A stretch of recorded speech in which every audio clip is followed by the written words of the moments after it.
On the night of December 31st, 1912, Louis Armstrong was 11 years old and standing on a street corner in New Orleans with a pistol he had borrowed from his stepfather. The pistol was loaded with blanks. The street was loud with the celebrations of New Year's Eve in a city that understood celebration. When Armstrong fired the gun into the air, in the manner of a child who had seen adults do this and who wanted to participate in the noise and the general permission of the night, a police officer was close enough to hear it. Armstrong was arrested. He was taken to the juvenile court. The judge considered the situation and made a decision that seemed, at the time, straightforward. The boy would be sent to the Colored Waifs Home for Boys on the outskirts of New Orleans, a reform institution for black boys who had come before the court and who were, in the judgment of the court, in need of structured supervision. Armstrong did not want to go. He was not, by the testimony of those who knew him as a child, an especially difficult boy. But he was not someone who had been looking for the structured supervision of an institution. He had been living in the street life of New Orleans, which was in many respects its own institution, with its own curriculum, and which had been teaching him things that the Colored Waifs Home would not teach. Except for one thing. The Colored Waifs Home for Boys had a brass band. The band was run by a man named Peter Davis, the music instructor at the home, who conducted the band and taught the boys their instruments and organized them into an ensemble that could march through the neighborhoods of New Orleans on public occasions and represent the institution with appropriate dignity. The band was not a music school in any formal sense. It was a working band.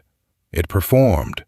It was, for the boys who were part of it, a source of pride and the specific pleasure of making music with other people. Armstrong heard the band when he arrived at the home. He heard what it was, and he wanted to be in it. Peter Davis said no. Not permanently, not with the finality of a closed door, but with the skepticism of a man who had been running a band of troubled boys for long enough to know which ones were ready for the specific demands of ensemble playing and which ones were not, and who had heard enough about Armstrong's background to place him provisionally in the second category. Armstrong heard the no. He did not accept it as permanent. He waited. And what happened next is where the story of Louis Armstrong actually begins. Louis Armstrong learned to play the cornet with a speed that surprised everyone who observed it, including Peter Davis. The standard account of musical learning, the years of gradual acquisition, the long process of developing technique before expression becomes possible, the interval between beginning and competence, did not apply in Armstrong's case in the expected way. He learned quickly. Not because the instrument is easy or because cornet technique is not difficult, but because Armstrong's ear had been trained, without his knowing it was being trained, by years of living in the musical atmosphere of New Orleans. He had been hearing music his entire life. He had been absorbing the specific relationships between notes and rhythms and expressions that the New Orleans musical tradition produced. When the cornet arrived in his hands, he had a relationship with music that was already formed, and the cornet simply gave it a physical channel through which to move.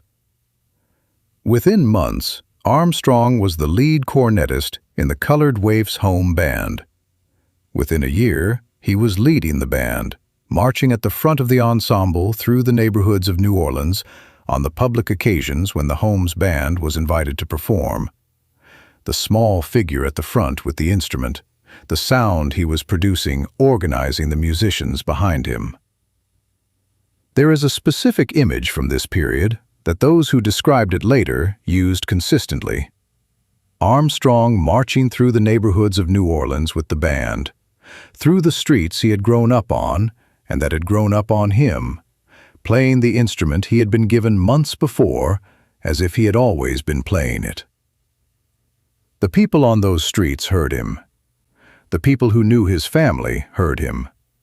The specific community of New Orleans's black musical world, which was not large, and which was interconnected in the ways of communities that have developed shared practices over generations, heard him. And what it heard was what Armstrong would spend the rest of his life producing, a sound that was unmistakably his, that could not be confused with anyone else's, that communicated something in the specific way that only his playing communicated it.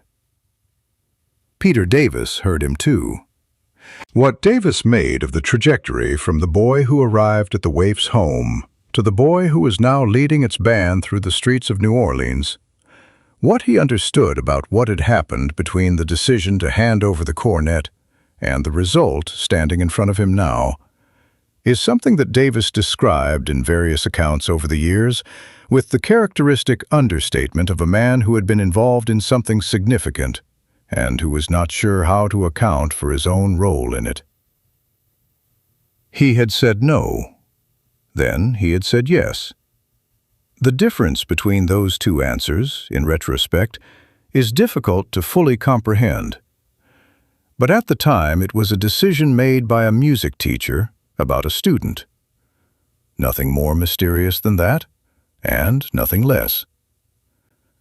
New Orleans in 1913 was a city in which music was not an option or a choice, but a condition, present in the streets, in the churches, in the dance halls, in the funeral processions, and the neighborhood events that organized themselves around the understanding that what was happening needed music, and that music, therefore, would happen.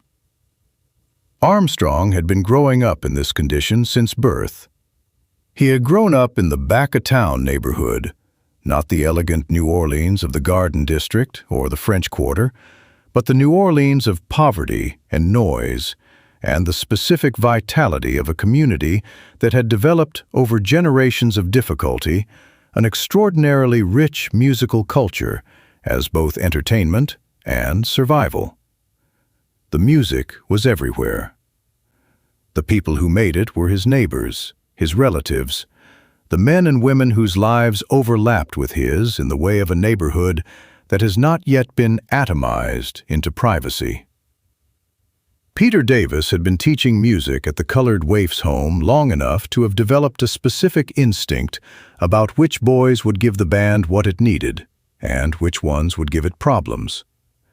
The band was his project, his responsibility, his evidence that the home could produce something worthwhile from the boys the court sent to it.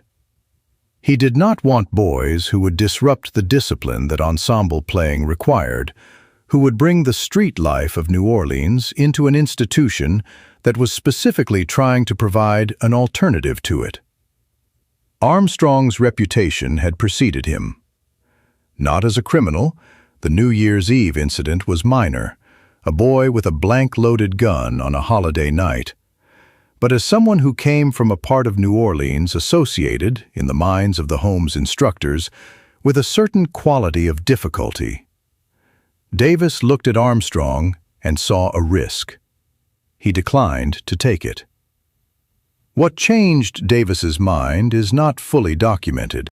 The accounts from people who were at the home during Armstrong's time there give slightly different versions of the transition, some suggesting that Armstrong's persistence wore Davis down, others suggesting that Davis observed something in Armstrong over the weeks of his residence that revised his assessment, others suggesting that the band needed a cornet player, and Armstrong was available and willing, and Davis made a practical judgment. What is documented is the result. At some point in Armstrong's time at the colored waif's home, Peter Davis placed a cornet in the boy's hands. It is worth pausing on what that means. Not metaphorically, literally. A man picked up a cornet, walked over to a 12-year-old boy who wanted it, and put it in his hands. The boy had never played one before. He did not know yet what he would be able to do with it. Davis did not know either. Davis was making a decision about a student, not a prophecy about a century of music. But the cornet was in Armstrong's hands, and what happened next was not predictable and was not planned. It was what happens when a specific object and a specific person encounter each other at the exact moment when both are ready for the encounter. Louis Armstrong left the Colored Waifs home in June of 1914, when his father arranged for his release. He left the way boys left reform institutions when their time was up, with what they had brought in and what the institution had added to it. In Armstrong's case, what the institution had added was a cornet, a musical education, and the specific knowledge of what it felt like to lead a band through the streets of your own city. He was 12 years old. He went back to the streets of New Orleans. He carried the cornet with him because the cornet was now his, in the way that things are yours when they have changed what you are. What happened over the next decade, the years of playing in the dance halls and the riverboat bands, the years of absorbing the playing of King Oliver and the other New Orleans masters, the years of developing the specific combination of technique and ear and musical intelligence that would produce, in June of 1928, the 12-second opening of West End Blues, all of that had its origin in the Colored Waifs' home. Not because the Waifs' home was exceptional, because a man who ran a band there made a decision about a student, and the decision opened something. Armstrong said later, in various forms and at various times in his life, that the Colored Waifs' home was where he became what he became. He said this without resentment about the arrest or the judge or the institution that had held him. He said it as a factual statement about what had happened there and what had been made possible by what had happened. He was right. The door that Peter Davis eventually opened when he handed Armstrong a cornet was not a door that led directly to Carnegie Hall or to any of the specific destinations that Armstrong's career would eventually reach. It was a much smaller door.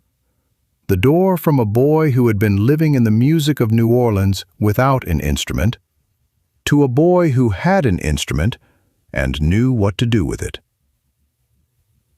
Louis Armstrong was sent to a reform school at 11 years old because he fired a pistol into the air on New Year's Eve. The school had a brass band. The teacher who ran it said no. Then he said yes. And the boy who received the cornet that day, the boy who would be leading the band through the streets of New Orleans within a year, was already, in the specific way that matters, exactly who he was going to be. The music was already in him. Peter Davis just gave it somewhere to go.